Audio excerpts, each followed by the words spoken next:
Post పెట్టాను Facebook లో. దాని విషయంలో శ్రీనివాస్ నాచ్పల్లి అనే వ్యక్తి నా ఫోన్ నంబర్ ఫేస్బుక్ లో అడిగాడు. అతనికి పెడితే అతను నాకు కాల్ చేశాడు. అతను నన్ను తిట్టాడు. నన్ను తిట్టాను.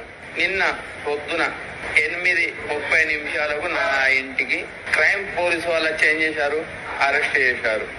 ఎస్ఐ రమ్మన్నాడు, నువ్వు రావాలని చెప్పారు. నేను వాళ్ళకి సహకరించిన గంట అవుతా అంటే ఓకే నో ప్రాబ్లం నేను వస్తా అని చెప్పాను. ఎస్ఐ గారు 12-12:30 మధ్యలో వచ్చాడు.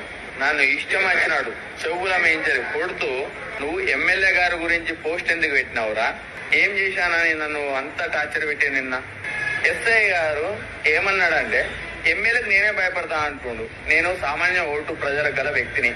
నా చావు గల కారణం ఎవరంటే మేడిపల్లి సత్యం గారు, ఎస్ఐ మల్యాల నరేష్ కుమార్ గారు, ప్లస్ నాపై కేసు తప్పుడు నాకే ఫోన్ చేసి నాపై తప్పుడు కేసు పెట్టిన నాచ్పల్లి శ్రీనివాస్.